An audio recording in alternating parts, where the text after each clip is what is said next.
Last class हमने एक chapter खत्म किया था जो कि मैग्नेटिज्म मैटर जो यूनिट है उसमें से एक चैप्टर हमने खत्म किया था जो कि है मैग्नेटिक इफेक्ट ऑफ करंट। आज के क्लास में और एक नया चैप्टर शुरू करने वाले हैं उसी यूनिट का जो कि है मैग्नेटिज्म एंड मैटर।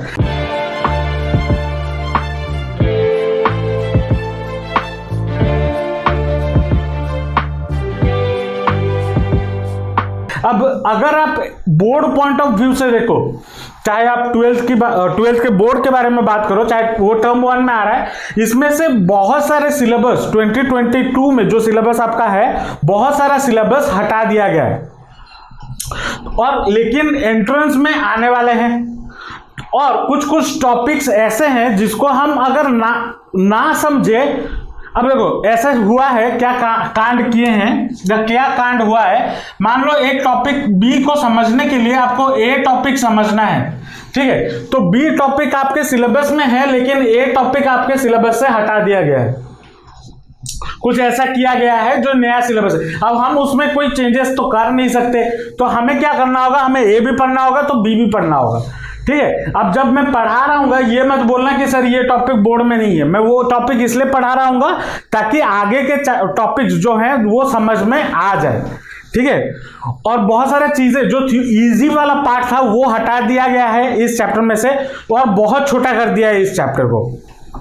तो आज के क्लास में हम बस इसके हिस्ट्री के बारे में समझेंगे, बहुत सारे छोटे छोटे चीजें हैं जिसको समझना है उसको समझेंगे और नेक्स्ट क्लास से इस चैप्टर में जो एक्चुअल पढ़ाई है वो पढ़ेंगे, ठीक है। तो स्टार्ट करते हैं इस वाले चैप्टर को। अब मैंने जब प्रीवियस चैप्टर पढ़ाया था वहां पे मैंने बोला था इन 19th सेंचुरी ऑयस्टेड साहब ने यह डिस्कवर किया था कि अगर एक वायर में करंट पास कर रहा होगा देन उसके वजह से मैग्नेटिक फील्ड बन रहा है। लेकिन उससे कई सालों पहले मैग्नेट का कॉन्सेप्ट लोगों को पता था और ये कहानी कहां पे शुरू होती है, ग्रीस में शुरू होती है अराउंड 6th सेंचुरी, ठीक है। अराउंड 6th सेंचुरी ये कहानी शुरू होती है। वहां पे के जो लोकल थे वो जब अपने शिप्स को चराने लेके जाते थे तो बाहर जाते थे और वहां पे वो लकड़ी का जो चप्पल होता है ना, जो चप्पल होता है वो लकड़ी का पहने होते हैं और जो लकड़ी को फिक्स करने के लिए उन्हें आयरन की जरूरत होती तो आयरन को ठोक के दो लकड़ियों के पीस को जोड़ते थे। अब जब वो मूव करते थे उन्हें लगता था उनको पीछे से कोई खींच रहा है, ठीक है। वो ऐसा फील करने लगे और सोचे कि भूत प्रेत आ गया, ये वो उस जमाने में वो ऐसा सोचा। लेकिन जब उसमें बाद में उन्होंने डिस्कवर किया उन्हें मिला एक पत्थर जिसको हम आज के डेट में बोलते हैं लोड स्टोन, ठीक है, या फिर बोल सकते हो ब्लैक आयरन ऑक्साइड, ठीक है, वो मिला। और वो जो चीज था वो बहुत सारे प्रॉपर्टीज को या बहुत सारे material, certain type of materials को अपने और अट्रैक्ट कर रहा था और तो उन्होंने ये सोचा कि चलो अट्रैक्ट कर रहा होगा। अब जब इस पे ज्यादा पढ़ाई हुई और केमिकल कंपोजिशन उसका देखा गया तो ये पता चला कि वो एक ऐसा मटेरियल है जिसमें एक अलग तरीके का फोर्स है जिसको हम मैग्नेटिक फोर्स बोल सकते हैं और इसी से इसका कहानी शुरू हुआ। उसके बाद चाइनीज लोगों ने इसको डिस्कवर किया, चाइनीज लोगों ने इसको एज कंपास इस्तेमाल करना चालू किया। फिर मैग्नेट के बारे में जो एक्चुअल पढ़ाई है वो शुरू हुई, ठीक है। तो ये उसका हिस्ट्री था। यहाँ पे हिस्ट्री भी मैंने लिखा हुआ है, कभी कभी एग्जाम में एमसीक्यू के फॉर्म में पूछ लिया जाता है क्योंकि बुक में मेंशन्ड रहता है, ठीक है। तो यहां पे मैंने 2-4 पॉइंट लिख दिए हैं, वही चीज है। In 6th century Greeks have the knowledge of about the natural magnet जो कि आयरन और लोडस्टोन, मैग्नेटाइट या फिर बोल सकते हो आपको आयरन ऑक्साइड, इसके बारे में उन्हें पता था। उसके बाद द वर्ड मैग्नेटिज्म, अब ये जो मैग्नेटिज्म वर्ड है ये कहां से बना, ये मैग्नेशिया टर्म से बना है। और मैग्नेशिया क्या है, मैग्नेशिया उस जगह का नाम है जिस जगह पे पहले वो जो लोडस्टोन है वो मिला था, ठीक है। वो ग्रीक का ही एक आइलैंड है जहां पे जिसका नाम मैग्नेशिया है और उसी से ही मैग्नेट का नाम आया था, ठीक है। उसके बाद later Chinese discovered it and used it as leading stone मतलब जो लीड करे रास्ते को, मतलब कॉम्पस की तरह उसको यूज किया गया। तो ये उसका हिस्टोरिकल बैकग्राउंड था। तो ये नहीं है कि ऑयस्टर साहब ने ही मैग्नेटिज्म का खोज किया था, नहीं, इससे बहुत सालों पहले से हमें मैग्नेटिज्म का पता था, ठीक है। तो मैग्नेट होता क्या है? मैग्नेट एक ऐसा मटेरियल है जिसमें एट्रैक्टिव और रिपल्सिव प्रॉपर्टी पाई जाती है, ठीक है। मतलब एक मैग्नेट बहुत अट्रैक्ट भी कर सकता है और रिपेल भी कर सकता है, ये एक ऐसा मटेरियल है। तो a magnet is a material that has both attractive and directive property, repulsive property भी बोल सकते हो, और डायरेक्टिव प्रॉपर्टी। डायरेक्टिव प्रॉपर्टी के बारे में समझना है, हालांकि ये छोटे क्लासेस में पढ़े हो। डायरेक्टिव प्रॉपर्टी क्या है? अगर मैं एक मैग्नेट को ऐसे टंगा दूं तो वो automatically north south, geographical north south के पोजीशन में अलाइन हो जाता था, जिसका इस्तेमाल चाइनीज लोगों ने किया और कॉम्पस बनाया, ठीक है। और पुराने जमाने में जब ये कार वगैरह नहीं होता था, आज के डेट में तो हम नेविगेशन, गूगल मैप्स का इस्तेमाल करते थे। पहले के जमाने में जब लोग रथ में मूव करते थे, अगर मैं इंडिया की बात करूं, तो रथ में सामने में एक मैग्नेट, फ्रीली सस्पेंडेड मैग्नेट लगा दिया जाता था रथ के सामने। इससे क्या पता चलता था? उनको डायरेक्शन पता चल रहा था, क्योंकि मैग्नेट जो है वो हमेशा नॉर्थ डायरेक्शन को दिखाता था। तो इसी को इस्तेमाल करके डायरेक्शन का पता चलता था। ये क्या करता था? ये जो मैग्नेट है ये कुछ पार्टिकल्स को अपने ओर आकर्षित करता था या अट्रैक्ट करता था, जैसे आयरन हो गया, निकेल हो गया, कोबाल्ट हो गया। इस टाइप ऑफ मैग्नेट, इस टाइप के मटेरियल को मैग्नेट अपने ओर अट्रैक्ट करता था, और इस अट्रैक्शन के प्रॉपर्टी को हम बोलते हैं मैग्नेटिज्म। जब कोई एक चीज मैग्नेट, अगर एक मैग्नेट कुछ चीज को अट्रैक्ट कर रहा है, उस मैग्नेट में कौन सा प्रॉपर्टी होगा? उस मैग्नेट में मैग्नेटिज्म का प्रॉपर्टी होगा।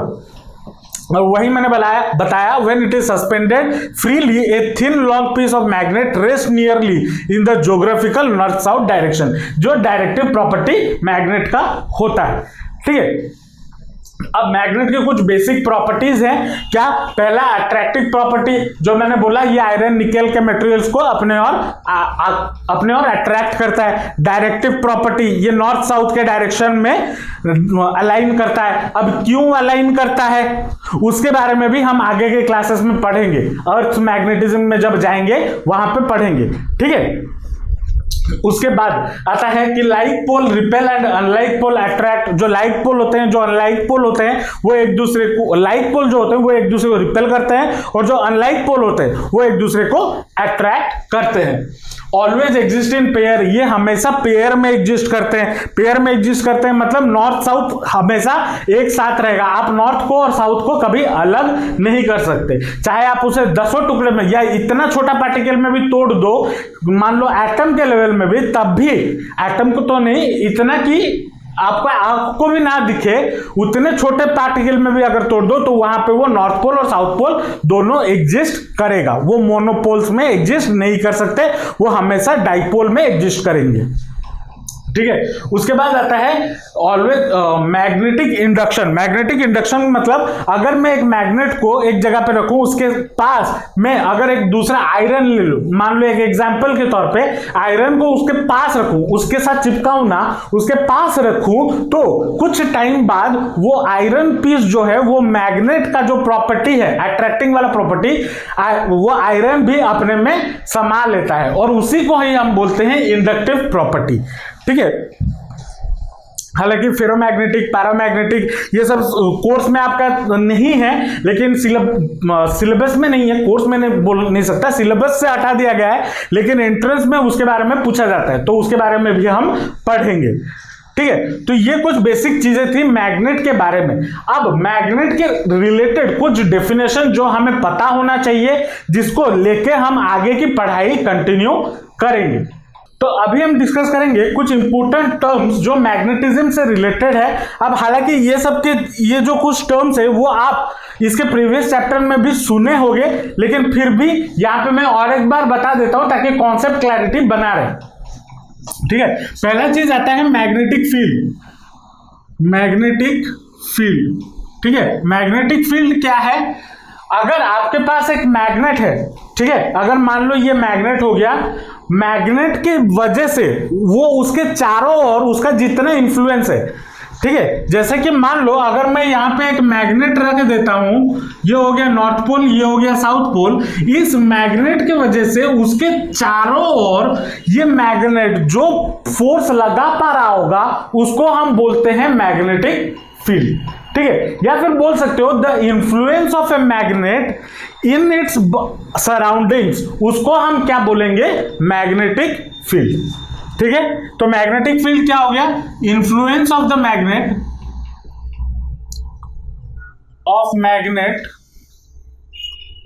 In its surrounding. ठीक है, इन इट्स सराउंडिंग। अब मैग्नेटिक फील्ड ज्यादा कहां पे होता है, इसके पोल्स के पास मैग्नेटिक फील्ड ज्यादा होते हैं, और कम कहां पे होता है, या बीच वाले पोर्शन पे, यहां पे मैग्नेटिक फील्ड कम होता है, फील्ड स्ट्रेंथ बोल सकते हो कम होता है। ठीक है, दूसरा जो टॉप चीज है वो है uniform magnetic field. Uniform magnetic field क्या होता है, यूनिफॉर्म मैग्नेटिक फील्ड का मतलब है कि एक मैग्नेट की वजह से जो फील्ड बन रहा है वो हर जगह समान हो या इक्वल हो। जैसे यहां पे मैंने बताया यहां पे ज्यादा है, यहां पे कम है, लेकिन मैं एक ऐसा जगह लेना चाहूं, अगर मैं मान लो सिर्फ ये वाला पोर्शन लेना चाहूं, यहां पे मैग्नेटिक फील्ड स्ट्रेंथ यूनिफॉर्म होगा, क्योंकि जितने अमाउंट ऑफ मैग्नेटिक फील्ड या यहां से निकल रहे होंगे वो इस पोर्शन को कट कर रहे होंगे। तो यूनिफॉर्म मैग्नेटिक फील्ड क्या होता है, एक पर्टिकुलर एरिया में अगर मेरा मैग्नेटिक फील्ड स्ट्रेंथ जो होता है या मैग्नेट की वजह से जो फोर्स है वो अगर समान हो या इक्वल हो, उसको हम बोलेंगे यूनिफॉर्म मैग्नेटिक फील्ड। ठीक है, उसके बाद तीसरा बोलते हैं हम रिप्रेजेंट कैसे करेंगे, डायरेक्शन ऑफ या रिप्रेजेंटेशन ऑफ मैग्नेटिक फील्ड। हमने लास्ट चैप्टर में भी पढ़ा था क्रॉस और डॉट। क्रॉस का मतलब क्या होता है, अगर कोई भी मैग्नेटिक रे या मैग्नेटिक फील्ड लाइन अगर पेपर के अंदर जा रहा हो, बोर्ड के अंदर जा रहा हो, तो हम क्रॉस लगाएंगे, और अगर पेपर से बाहर आ रहा हो या आपकी ओर आ रहा हो देन हम डॉट लगाएंगे। ये साइन कन्वेंशन था जो हमने प्रीवियस चैप्टर में भी पढ़ा हुआ है। ठीक है, चौथा चीज, अब ये कुछ चीजें हैं जो हमने नहीं पढ़ी है, इसके बारे में बात करेंगे। मैग्नेटिक पोल्स, पहला चीज आता है मैग्नेटिक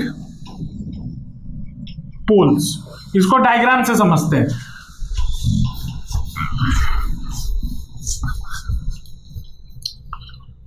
मान लो ये आपका एक मैग्नेट हो गया,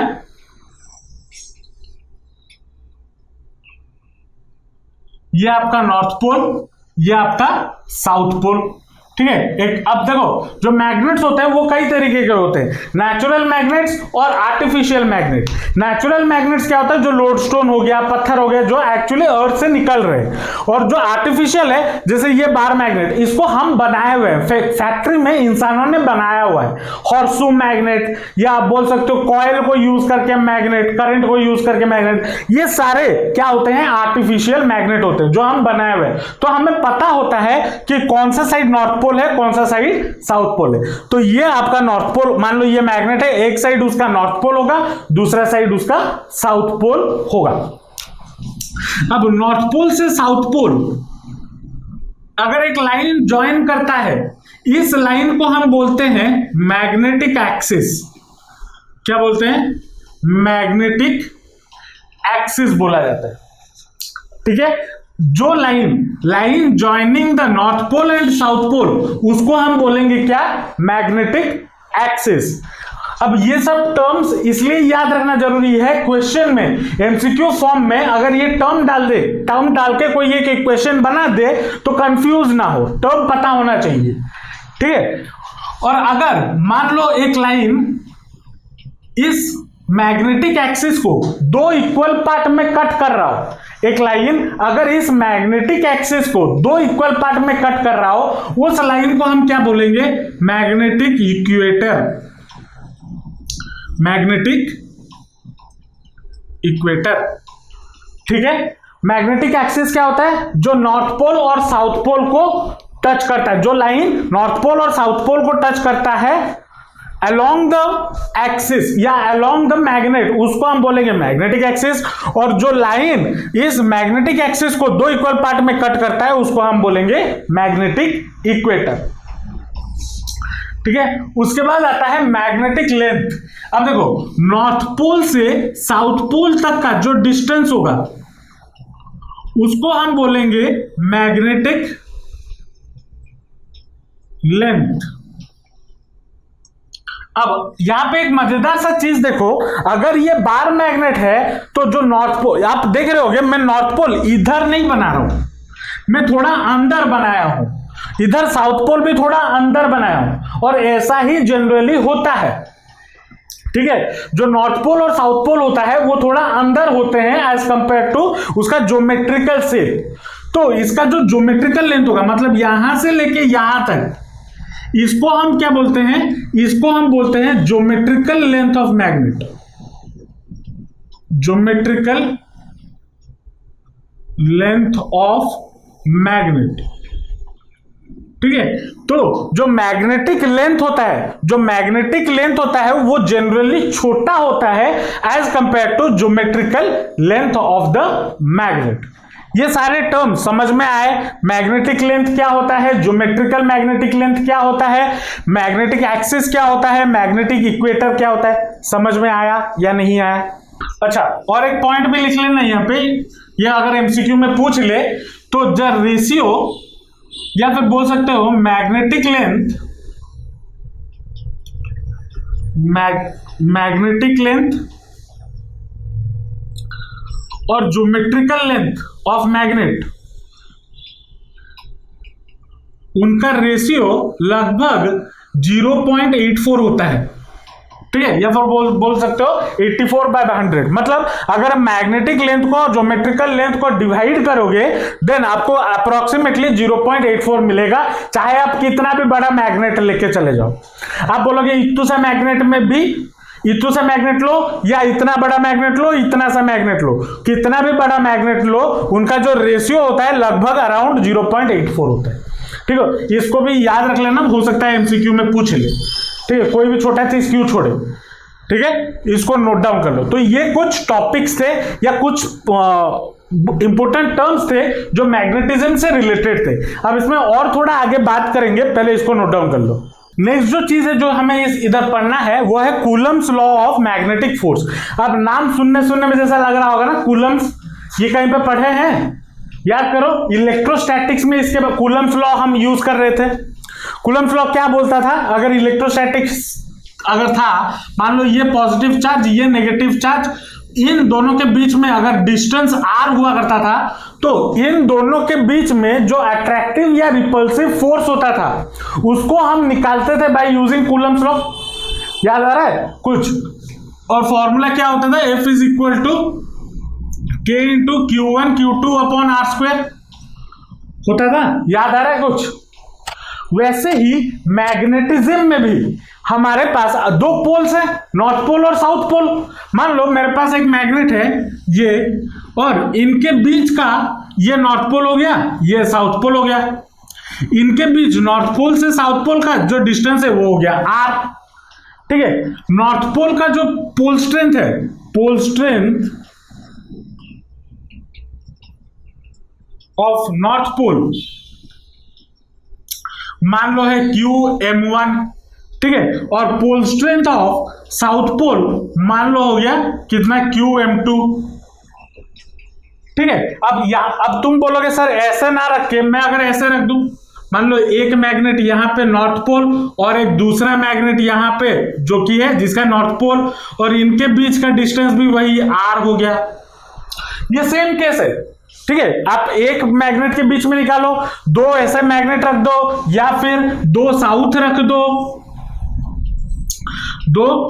रख दो या फिर एक नॉर्थ एक साउथ रख दो, कोई फर्क नहीं पड़ता, वही सेम चीज कहानी है जो मैं यहां पे बताना चाहता हूं। इन सबका पोल स्ट्रेंथ मान लो नॉर्थ पोल का QM1 हो गया और जो साउथ पोल का है वो QM2 हो गया, और उन दोनों के बीच में जो डिस्टेंस हो गया वो मान लो r है। डिस्टेंस बिटवीन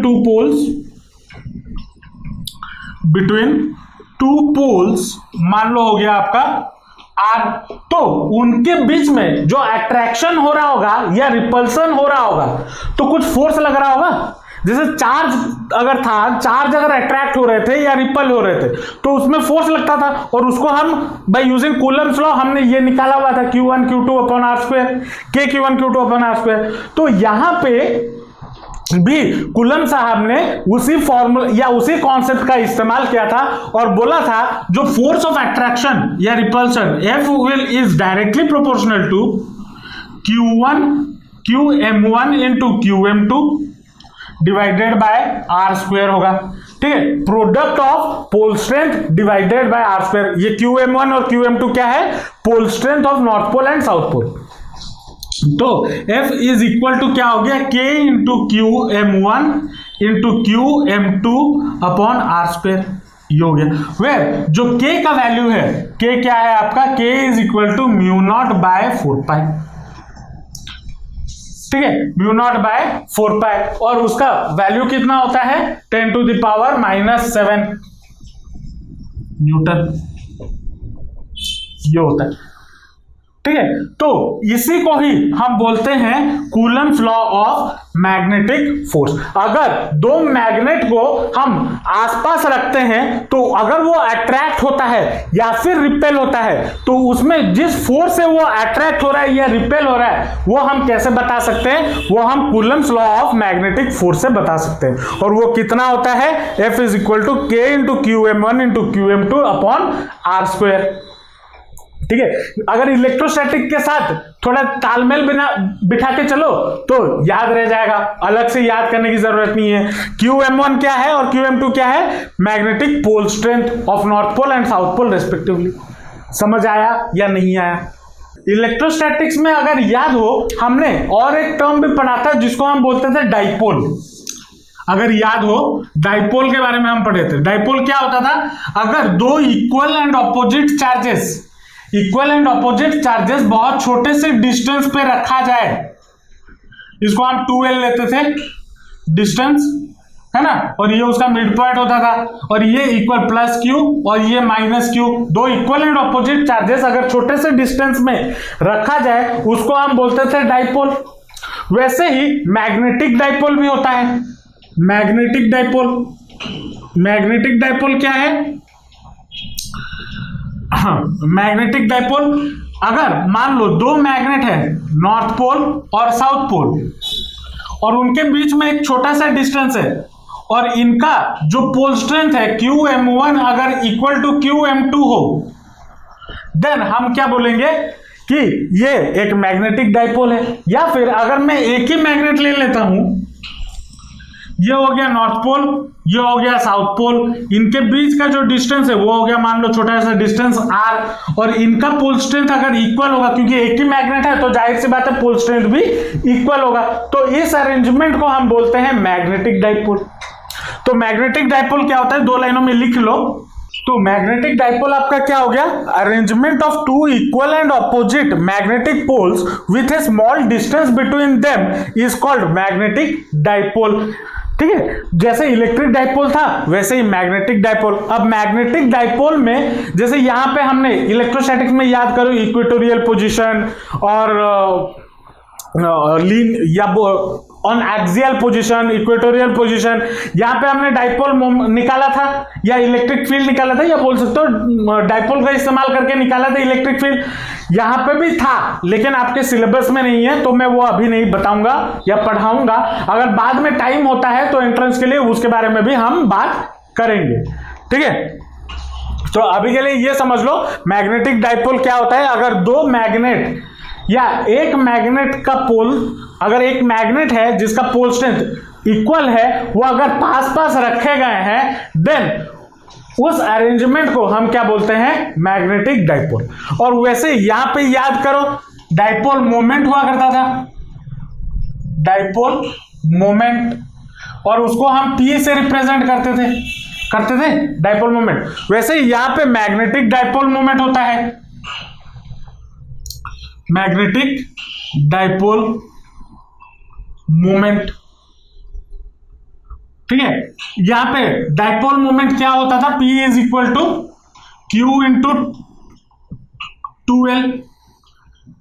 चार्ज इनटू दोनों के बीच का डिस्टेंस। वैसे ही मैग्नेटिक डाइपोल मोमेंट क्या है, पोल स्ट्रेंथ, इसको हम m से रिप्रेजेंट करते हैं। पोल स्ट्रेंथ मतलब QM, चाहे आप QM1 लो या QM2 लो, दोनों बराबर है। QM इंटू दोनों के बीच का डिस्टेंस जो कि है R। यहां पे मैंने R लिया हुआ है, अगर आप 2L लेना चाहते हो तो 2L ले लो, जाता है तो 2L ले लो, 2L। तो मैग्नेटिक मोमेंट आपका क्या हो गया, QM इंटू 2L या 2QM इंटू L। ठीक है, वेयर QM क्या है, QM is the magnetic pole strength, pole strength.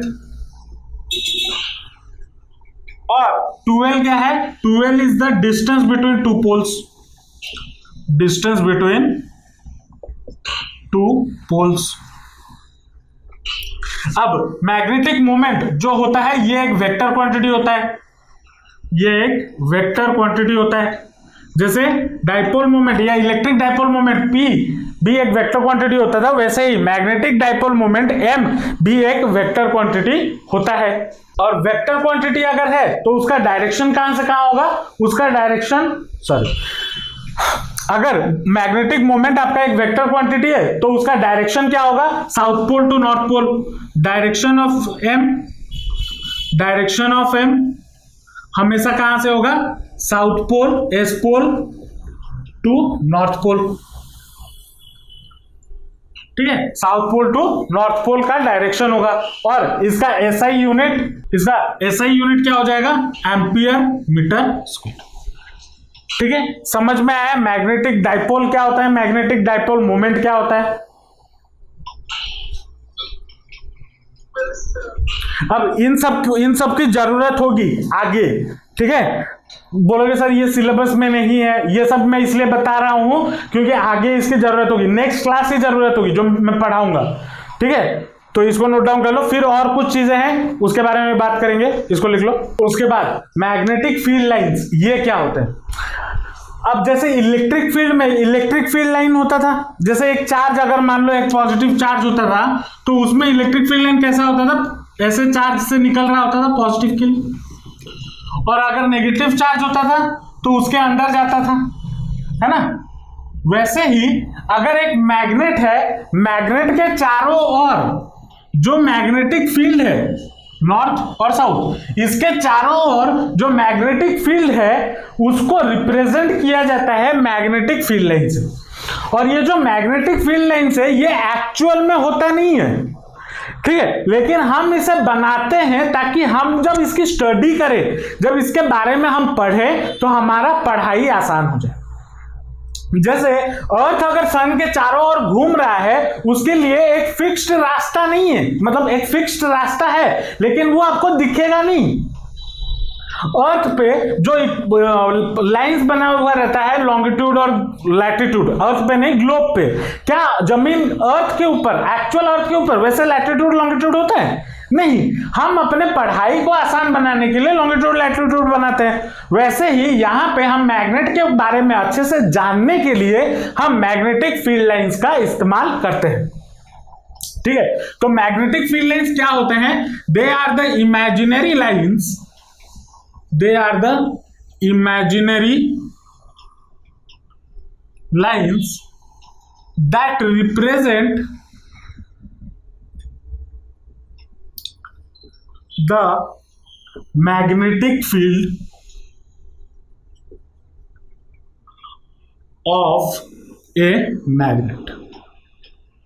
ठीक है, अब इसके रिलेटेड आपका एक प्रैक्टिकल भी होगा, अगर पता नहीं स्कूल में किए हैं या नहीं, tracing the magnetic field of A bar magnet. ये एक एक्सपेरिमेंट होगा, अगर हुआ होगा तो स्कूल में करवाएंगे। ठीक है, तो इसके जो मैग्नेटिक फील्ड लाइंस होते हैं इनके कुछ प्रॉपर्टीज होते हैं, तो प्रॉपर्टीज के बारे में बात करते हैं। Properties of magnetic field line.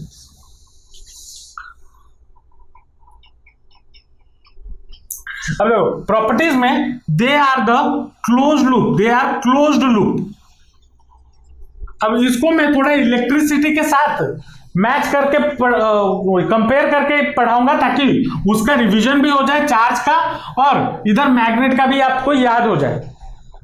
अगर याद हो, अगर मान लो आपके पास दो चार्जेस होते थे, यहाँ पे पॉजिटिव चार्ज और नेगेटिव चार्ज, हमारा जो इलेक्ट्रिक फील्ड लाइंस है वो मूव करता था पॉजिटिव टू नेगेटिव, और पॉजिटिव टू नेगेटिव जाता था और मैग्नेटिक फील्ड लाइन खत्म हो जाते थे, सॉरी इलेक्ट्रिक फील्ड लाइन खत्म हो जाता था, पॉजिटिव टू नेगेटिव जाता था खत्म। लेकिन मैग्नेटिक फील्ड लाइंस वैसा नहीं होता।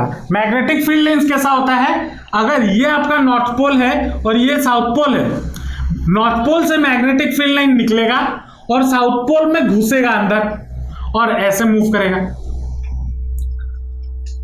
ठीक है। तो ये कंटिन्यूअस कर्व है। इलेक्ट्रिक फील्ड लाइन में क्या होता था, पॉजिटिव से निकलता था, नेगेटिव में खत्म हो जाता था। लेकिन मैग्नेट में क्या होता है, नॉर्थ से निकलता है, साउथ में घुसता है, फिर मैग्नेट के अंदर मूव करता है साउथ टू नॉर्थ, ठीक है।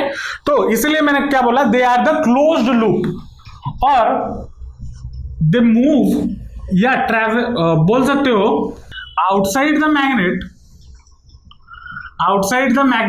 they travel from north pole to south pole, और inside the मैग्नेट के अंदर they travel south pole to north pole, ठीक है।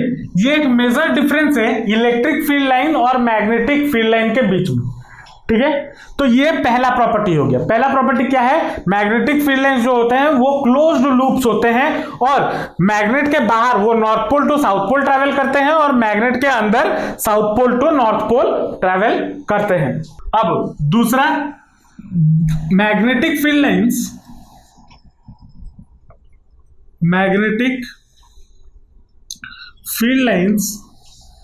नेवर इंटरसेक्ट ईच अदर, जो कि इलेक्ट्रिक फील्ड लाइन के साथ भी होता था। इलेक्ट्रिक फील्ड लाइंस भी अपने आप में कभी इंटरसेक्ट नहीं करते थे, वैसे ही मैग्नेटिक फील्ड लाइंस भी इंटरसेक्ट नहीं करते। अगर मान लो मैग्नेटिक फील्ड लाइंस इंटरसेक्ट कर जाते, मान लो ये मैग्नेटिक फील्ड लाइन एक इस डायरेक्शन में, दूसरा मैग्नेटिक फील्ड इस डायरेक्शन में, मान लो ये इस पॉइंट पे इंटरसेक्ट कर गए।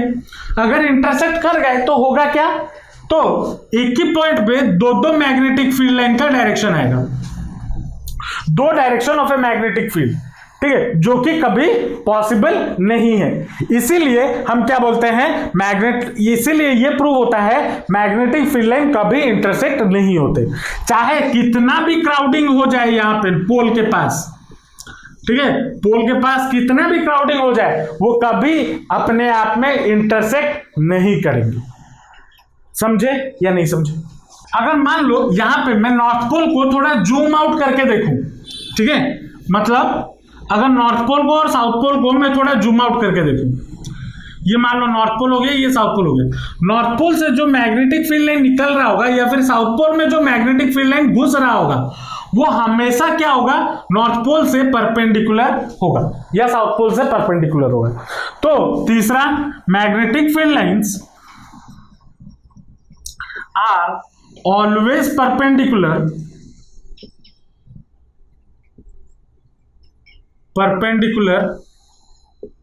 to the surface of the magnet, ठीक है। अगर मैग्नेट से कहीं पे निकल रहा होगा या अंदर जा रहा होगा, वो हमेशा उस पॉइंट पे क्या होगा, परपेंडिकुलर होगा, ठीक है। ये आपका तीसरा प्रॉपर्टी था। अब चौथा प्रॉपर्टी, अगर आप मैग्नेटिक फील्ड लाइंस देखो, अगर मैं एक अच्छा सा मैग्नेट बनाऊं, मान लो ये मैग्नेट हो गया, ये आपका नॉर्थ पोल हो गया, ये साउथ पोल हो गया, मैग्नेटिक फील्ड लाइंस ऐसे कुछ घूमते हैं,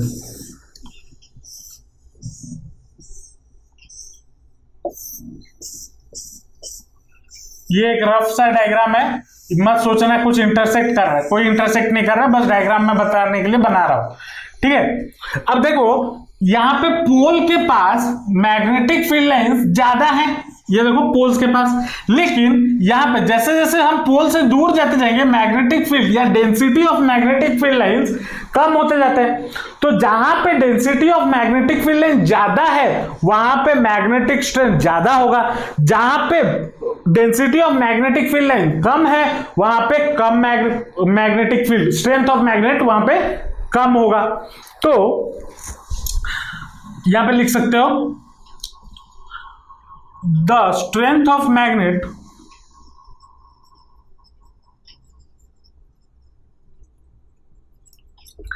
is proportional